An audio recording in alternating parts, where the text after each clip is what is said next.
Praise the Lord people of God.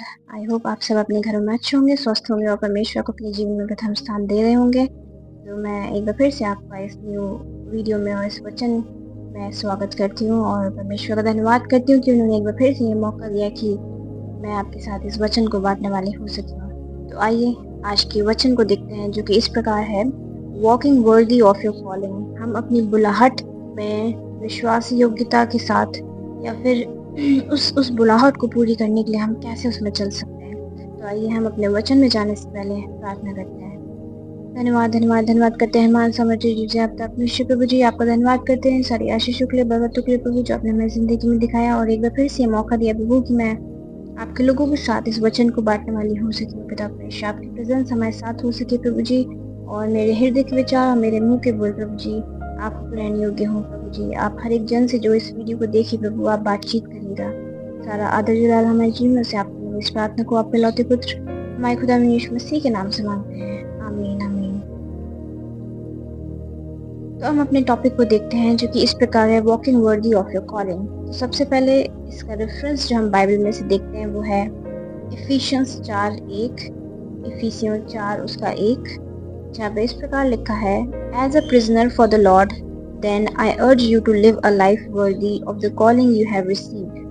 परमेश्वर ने आप लोगों को बुलाया है, आप अपने इस बुलावे के अनुसार आचरण करें। यह आप लोगों से मेरा अनुरोध है जो प्रभु के कारण कैदी हूँ।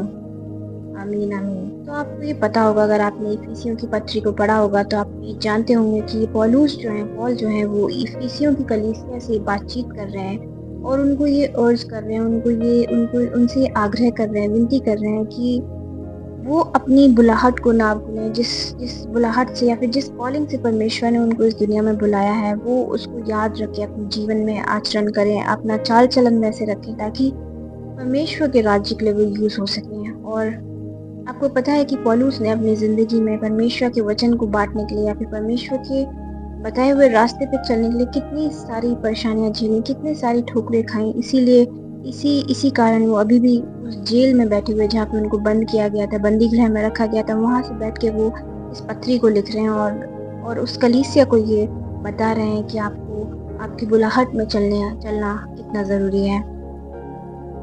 वहीं हम देखते हैं प्रोवर्ब्स 29:8, नीति वचन 29 उसका 8, mockers stir up a city but the wise turn away anger. हर बात की हंसी उड़ाने वाले लोग नगर में आग लगाते हैं, किंतु बुद्धिमान मनुष्य क्रोधाग्नि पर शीतल जल के छींटे डालते हैं। आमीन।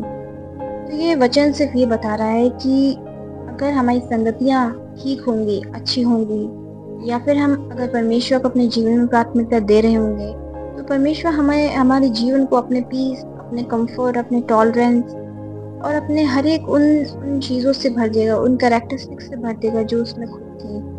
तो अगर हम परमेश्वर से प्यार कर रहे हैं, अगर हम परमेश्वर के साथ टाइम व्यतीत कर रहे हैं, तो हम ऐसे लोगों के साथ नहीं बैठेंगे जो हंसी मजाक करते हैं या फिर जो दूसरों का ठट्टा उड़ाते हैं या फिर जो जिनको मज़ा ही इस बात में आता है कि वो दूसरों को नीचे कैसे गिराएं।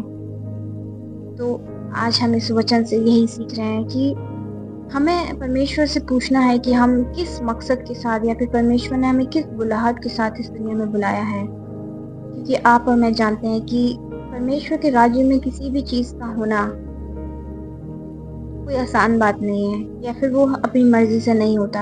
हर एक चीज़ परमेश्वर के द्वारा इस दुनिया में बनाई गई है और आप और मैं भी इस दुनिया में एक कारण के साथ आए, एक पर्पस के साथ आए हैं। तो मैं आज आपसे यही रिक्वेस्ट करूँगी कि आज ये टाइम है कि आप परमेश्वर से पूछें, ये बातचीत करें कि आपने मुझे किस मकसद के साथ इस दुनिया में भेजा है। क्या आप अपनी कॉलिंग में चल पा रहे हैं, या फिर आप भी कुछ ऐसी मंडलियों में बैठे हैं जहाँ पे आप दूसरों के साथ मिलकर ठट्टा उड़ा रहे हैं, या फिर आप अपनी बुलाहट को भूल चुके हैं क्योंकि आप दुनियावी चकाचौंध में इतना फंस गए हैं कि आपने परमेश्वर को किसी बैक सीट पर रख दिया है या फिर पीछे की सीट पर रख दिया है। तो मैं आपसे यही रिक्वेस्ट करूँगी कि आप परमेश्वर से प्रेम करिए, उसको प्राथमिकता दीजिए। अब हम और लोगों के जीवन को इस वचन में से देखेंगे, जैसे कि आपने अगर जोसेफ के बारे में पढ़ा होगा, अगर मोसेस के बारे में, अगर पॉल खुद के बारे में, उनके बारे में अगर आपने पढ़ा होगा, तो आप ये देख सकते हैं कि परमेश्वर ने उनको अपनी कॉलिंग में कैसे बुलाया और परमेश्वर ने उनको अपनी कॉलिंग के लिए कैसे यूज़ करा।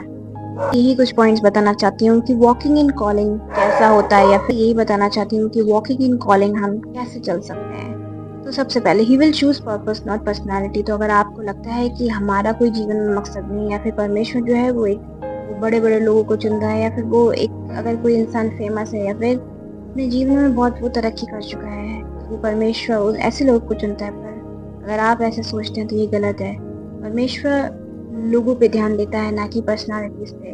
परमेश्वर के अगर आप शिष्यों को देखेंगे तो उसने ऐसे लोगों को चुना कि एक फिशरमैन था, एक टैक्स कलेक्टर था, मतलब ऐसे लोगों को उसने चुना जो लोग तुच्छ जानते थे, या फिर जो लोग मानते थे कि इनका काम कोई ऐसे बड़े काम नहीं है। पर परमेश्वर पर्सनालिटीज को नहीं चुनता, वो पर्सन को चुनता है। वो आप और मेरे को चुनने को रेडी है। Don't compromise on your calling.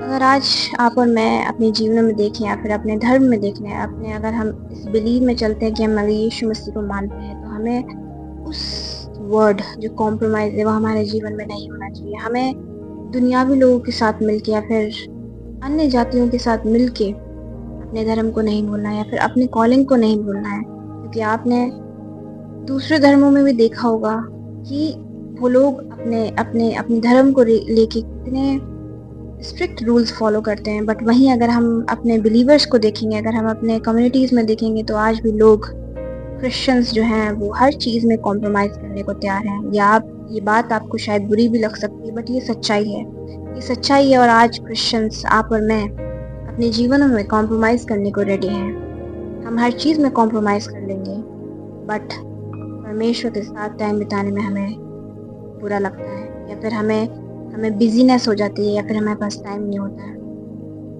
तो आज आप ये देखिए कि परमेश्वर ने जिस कॉलिंग के साथ आपको बुलाया है, क्या आप अपना समय उसको दे रहे हैं, या फिर आप अपनी उस कॉलिंग के साथ कॉम्प्रोमाइज़ करके बैठे हुए हैं क्योंकि आपको इस दुनिया से ज़्यादा प्यार है, या फिर आपको दुनियावी लोगों से ज़्यादा प्यार है। तो मैं आज आपसे यही कहना चाहूँगी कि अगर आप ऐसी सोच में चल रहे हैं कि आप दुनिया में भी टाइम दे सकते हैं और परमेश्वर को भी टाइम दे सकते हैं, तो ये गलत है। परमेश्वर ने कहा है, पहले मेरे राज्य की खोज करो, बाकी सब चीज़ें तुम्हें अपने आप मिल जाएंगी। तो मैं आपसे यही रिक्वेस्ट करूँगी कि अपनी कॉलिंग पे कॉम्प्रोमाइज़ मत करिए, परमेश्वर को टाइम दीजिए। Next is endure in pressure. परमेश्वर ने हमें इतनी अक्ल समझ बुद्धि दी है, और अगर हम उससे मांगते हैं, बाइबल में लिखा है कि अगर तुम मांगोगे तो तुम्हें दिया जाएगा, तुम खटखटाओगे तो तुम्हारे लिए खोला जाएगा।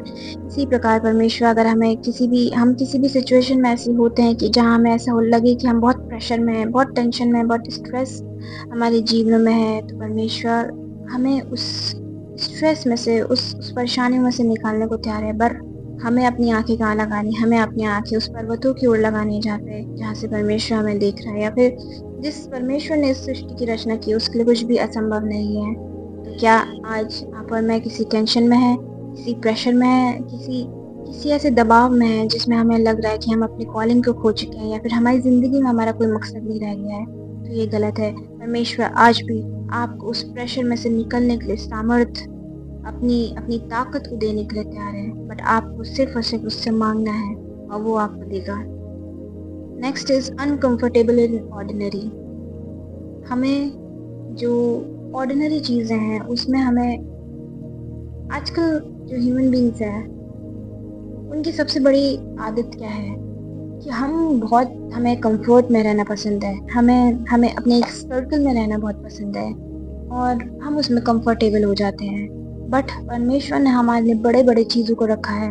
अगर आप ड्यूटोनॉमी 28 में जो ब्लेसिंग्स लिखी हुई हैं उसको देखेंगे, तो परमेश्वर ने हमसे इतनी बड़ी बड़ी वाचाएं करी हैं कि परमेश्वर ने हमें सिर बनाया है, पूछ नहीं। बट हम क्या है आज, हम पूछ बने रहने में बहुत खुश हैं, क्योंकि वो हमारा कंफर्ट बन गया है। हम आगे देखना ही नहीं चाहते, हम आगे बढ़ना ही नहीं चाहते। तो अगर आज आप मुझे सुन रहे हो, अगर आप एक बिलीवर हैं और परमेश्वर को जानते हैं और मानते हैं, तो परमेश्वर आपसे कहता है कि बी अनकंफर्टेबल इन ऑर्डिनरी। परमेश्वर ने आपको एक ऑर्डिनरी, एक आम इंसान बनने के लिए नहीं बुलाया। उसने हमें एक एम्बेसडर बनाया है, उसने हमें अपना बच्चा और बच्ची, या फिर बेटा और बेटी होने का हक दिया है। तो क्या हम उस हक से, जो एक परमेश्वर का रॉयल ब्लड हमारे जीवन में, हमारे हमारे शरीर में जा रहा है, उस अथॉरिटी को लेके हम अपने जीवन में क्या चल रहे हैं?